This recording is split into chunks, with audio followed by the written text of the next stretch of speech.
예수님께서 여러 고문을 받으시고 마침내 빌라도에 의해서 십자가에서의 사형 집행을 선언받게 됩니다. 사도 요한은 이 장면을 기록을 하면서 누가 십자가에 못 박혀야 할 사람이냐 하는 것을 묻고 있습니다. 물론 우리의 눈으로 볼 때는 예수님께서 십자가에 못 박히시게 되는 것이지만 진짜로 십자가에 못 박혀야 할 사람이 누구냐 하는 것을 우리로 알게 하는 것입니다. 요한이 우리에게 이야기하는 것은 그 첫 번째 인물로 유대인들을 듭니다.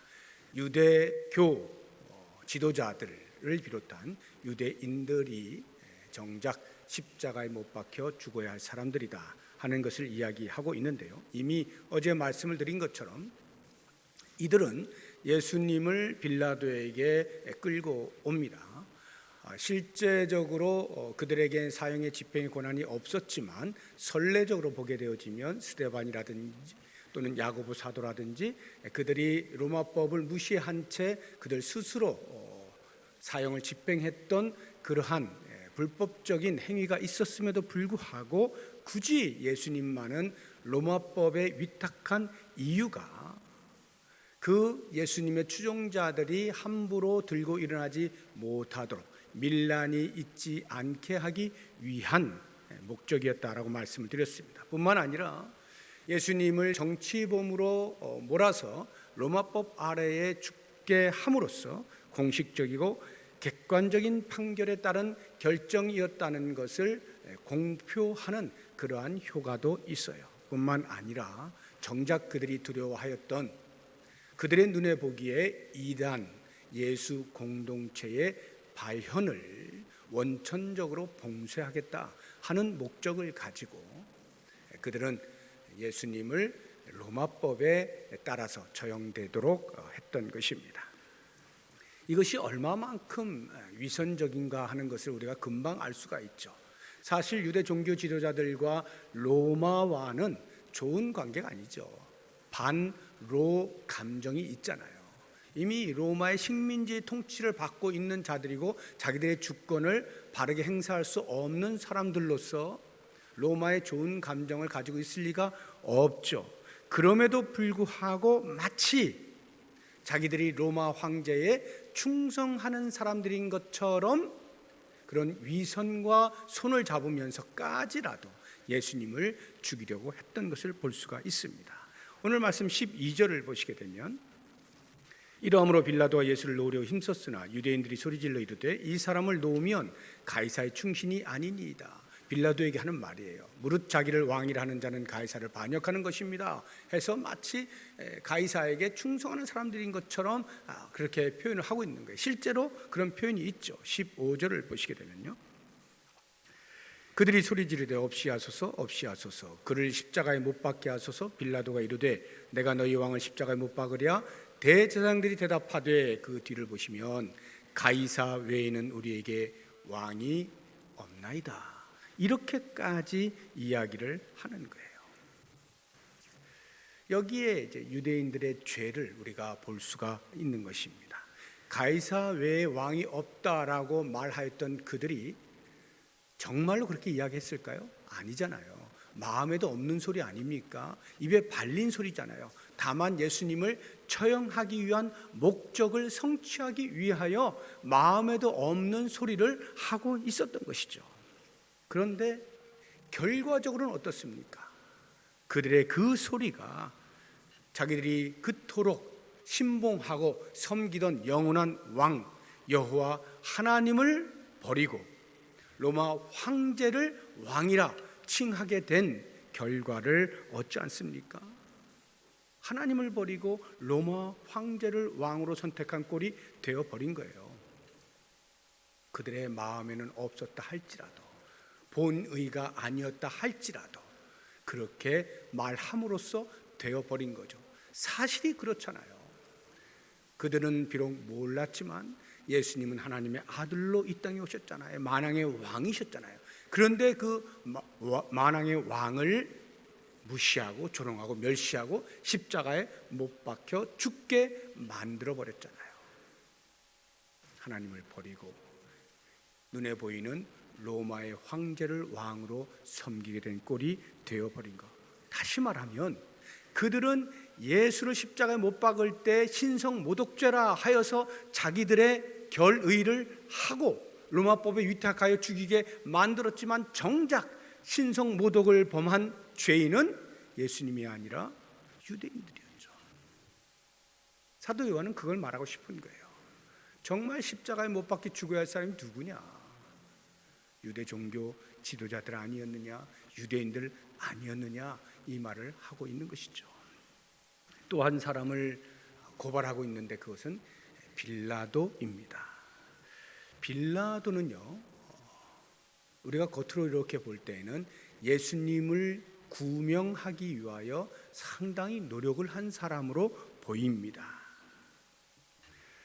예수님을 십자가에 못 박아야 한다라고 고발한 유대인들을 향해서 예수는 죄가 없다라고 여러 차례 호소를 하지 않습니까? 우리 어제 본 말씀부터 해서 오늘 본문에까지 보시게 되면 아주 여러 차례 나오는데요. 먼저 18장 38절을 보시게 되면 빌라도가 이르되 진리가 무엇이냐 하더라. 이 말을 하고 다시 유대인들에게 나가서 이르되 나는 그에게서 아무 죄도 찾지 못하였노라.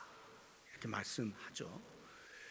그런데도 불구하고 이제 바라바를 놓아주고 예수를 십자가에 못 박으라 이렇게 하니까 그냥 놓아줄 수가 없어서 다시 예수를 끌고 들어가서 매질을 합니다.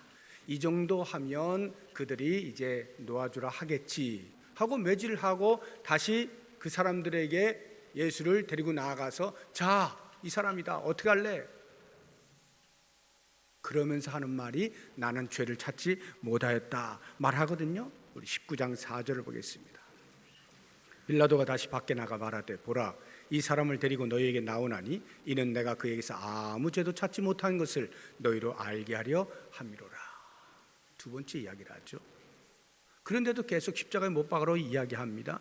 다시 빌라도가 이야기합니다. 6절을 보세요. 뒷부분에 보게 되면 빌라도가 이르되 너희가 친히 데려다가 십자가에 못 박으라. 나는 그에게서 죄를 찾지 못하였노라.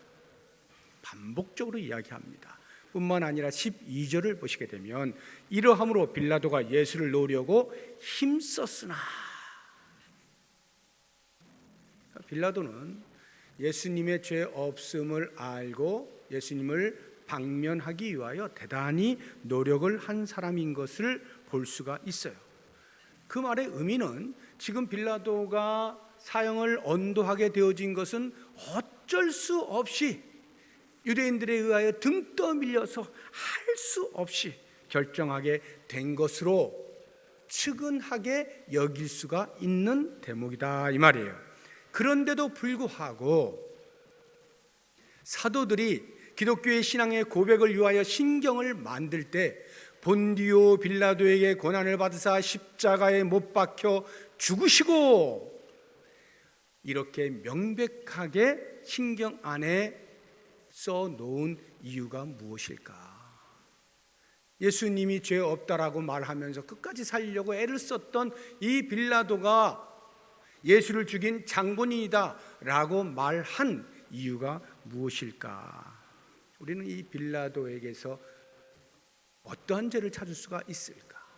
무죄임을 알면서도 사형을 언도한 거예요.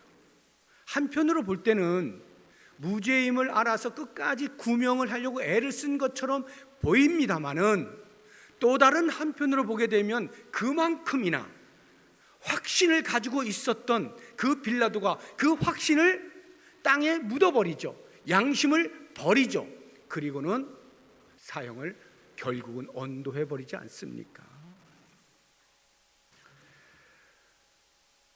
확신에 찬 자신의 양심을 버리는 죄를 범한 거예요. 16절을 보시게 되면 결국에 이에 예수를 십자가에 못 박도록 그들에게 넘겨주니라 이렇게 되어 있죠. 또 하나의 죄를 찾자고 하면 이 빌라도는 예수를 십자가에 못 박을 수 있는 최종 결정권자임을 자기 스스로 알고 있었어요. 그런데 그 힘을 가지고 있는 이 권력을 오용한 것입니다. 권력이라고 하는 것은 올바른 데 사용하라고 하나님께서 주신 거잖아요. 굳이 하나님을 알지 못하는 자들이라 할지라도 백성들이 누군가에게 권력을 주었을 때는 그 권력을 옳은 곳에 사용하도록 준 것 아니겠습니까? 그런데 이 빌라도는 그 권력을 잘못 사용했다 이 말이에요. 한번 10절을 보겠습니다. 10절을 보면 빌라도가 이르되 내게 말하지 아니하느냐 내가 너를 놓을 고난도 있고 십자가에 못 박을 고난도 있는 줄 알지 못하느냐 해서 빌라도는 자기가 최종적으로 예수를 살릴 수도 있고 죽일 수도 있는 고난이 있는 사람임을 알고 있었다 하는 거예요. 그런데 결국은 어떻게 해요? 사형을 언도하잖아요. 자신의 권력을 죄 없음을 알면서도 왜 그렇게 사형을 언도할 수밖에 없었을까요? 8절을 보십시오. 빌라도가 이 말을 듣고 더욱 두려워하여 유대인들이 계속 소리를 지르는 거예요. 십자가에 못 박아라, 십자가에 못 박아라. 자칫 잘못하다가는 밀란이 일어나고 자기의 통치 기간 속에 밀란들이 일어나게 되어지면 자기의 경력에 누가 될 수가 있어서 그 지위를 계속 지켜내기 위하여 어쩔 수 없이 그 사람들의 소리에 귀를 기울일 수밖에 없었고 자기의 양심을 버리고 예수에게 십자가의 처형을 언도하게 되었다 이 말이죠.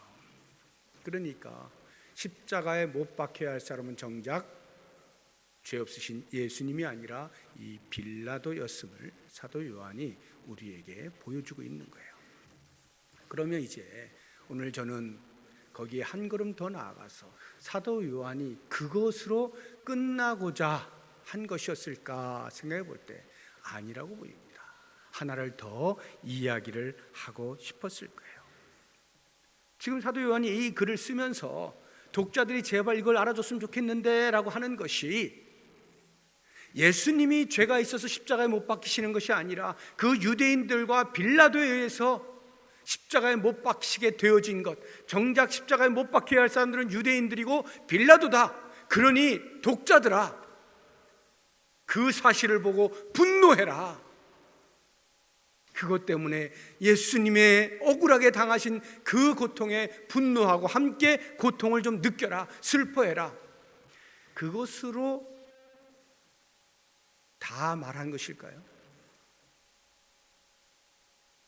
우리는 한 걸음 더 나아가는 사도 요한의 그 속 깊이에 있는 의도를 볼 수 있어야 되는데 그것은 다름 아닌 정말 십자가에 못 박혀야 할 사람은 다름 아닌 이 상황을 읽고 있는 바로 너희들이다. 우리 스스로에게, 우리 각자에게 이야기하고 싶은 거예요. 내가 바로 십자가에 못 박혀야 할 사람이라고 하는 것을 알게 하고 싶었던 것입니다. 죄 아래 태어난 모든 인간이 달려야 할 그 십자가, 모든 인간 그 모두 속에 포함되어서 평안하게 나는 괜찮겠지가 아니라 이미 나를 향하여 말하고 있는 것임을 우리 스스로가 들어야 한다 이 말입니다. 이미 어제 제가 말씀을 드린 것처럼 예수님께서 십자가의 처형을 받게 되어지신 것은 외면적으로 볼 때에는 빌라도가 그렇게 결정을 한 것이고 유대인들이 소리를 쳐서 십자가에 못 박혀 죽으신 것으로 밖에는 안 보이지만 사실은 그것이 하나님의 섭리 안에 있었다라고 말씀을 드렸잖아요. 우리 18장 32절 다시 한번 보겠습니다. 이는 예수께서 자기가 어떠한 죽음으로 죽을 것을 가리켜 하신 말씀을 응하게 하려 함이로라. 그렇다고 하면 왜 십자가의 처형이 하나님의 섭리였을까? 많은 죽음이 있는데 왜 하필이면 십자가의 죽음이어야만 했을까? 유대인의 종교법으로 보세요. 십자가에서 죽는다, 나무에 매달려 죽는다라고 하는 것은 하나님의 저주를 받은 것이다 하는 거예요. 그것이 말씀에 나오죠. 우리 갈라디아서 3장 13절 한번 보겠습니다. 사도 바울의 이야기입니다. 그리스도께서 우리를 위하여 저주를 받은 바 되사 율법의 저주에서 우리를 속량하셨으니 기록된 바, 어딘가에 기록이 되어 있어요. 나무에 달린 자마다 저주 아래 있는 자라. 어디에 기록이 되어 있을까요? 한번 찾아보겠습니다. 신명기 21장 23절인데요. 그 시체를 나무 위에 밤새도록 두지 말고 그날에 장사하여 내 하나님 여호와께서 내게 기업으로 주시는 땅을 더럽히지 말라. 나무에 달린 자는 하나님께 저주를 받았음이니라. 나무에 달린 자는, 십자가에 달린 자는 하나님께 저주를 받은 것이다. 유대인의 종교법 속에서 하나님의 저주를 받은 자로 낙인 찍히는 자리가 십자가의 자리예요. 그러면 로마인들의 법에 의하면 어떠합니까? 로마인들의 법에서 십자가 처형을 당하는 것은 아무에게나 주어지는 것이 아닙니다. 정말로 객관적으로 어느 누구도 부정할 수 없는 극악 무도한 또는 국가에 반역을 한 죄를 지은 그러한 사람들에게만 십자가 처형이 주어지게 된 것이에요. 그러니까 이 모든 것을 종합해 보면 십자가에서의 처형이라고 하는 것은 어느 쪽으로 보나 모두에게 버려진 죽음이고 아무도 그 십자가의 죽음에 대하여 동정하지 않는 죽음이다 하는 것을 알 수가 있어요. 그러면 하나님께서 왜 그러한 죽음을 예수님께 몰아갔는가? 모든 인류의 죄악이 그 정도로 심각하다는 것을 보여주고 있는 거예요. 모든 인류가 지은 죄의 대가가 그 정도로 참혹하다 하는 것을 보게 하시기 위함이다 하는 것입니다. 오늘 우리가 넷째 날 저녁에 같이 말씀을 통하여 묵상을 해보려고 하는 것이 바로 이 부분입니다. 십자가에 못 박혀야 할 사람이 누구냐? 바로 나라고 하는 것입니다. 바로 내가 십자가에 못 박혀야 할 사람이다. 그러니까 십자가에 예수 그리스도의 십자가를 묵상을 할 때마다 정작 우리가 생각을 해야 되는 것은 내 죄의 흉악함의 정도가 어떠하냐 하는 거예요. 어떠한 것으로도 변명할 수 없는 명확한 죄를 짓고 있는 나의 모습을 들여다볼 수 있어야 하는 것입니다. 우리가 고난주간에 묵상해야 되는 것은 예수님께서 십자가에 못 박히실 때 얼마나 고통스러우셨을까? 물론 그것도 우리가 묵상을 해야 돼요. 그러나 그것보다 더 중요한 것은 용서받을 길 없는 죄인을 향한 예수 그리스도의 사랑으로 말미암는 고통이 어떠한지를 우리가 묵상을 해야 되는 거예요. 나 같은 것을 향한 그리스도의 사랑 때문에 당하는 그 고통, 내 죄악의 무게와 더불어서 십자가를 외면하실 수 없었던 나를 향한 그리스도의 그 사랑의 무게, 그것을 우리가 이 고난주간에 묵상을 할 수 있어야 되죠. 이 밤에 과연 이 말씀을 스스로 깊이 묵상하면서 우리의 기도의 제목으로 삼을 수 있기를 바랍니다. 함께 기도하겠습니다.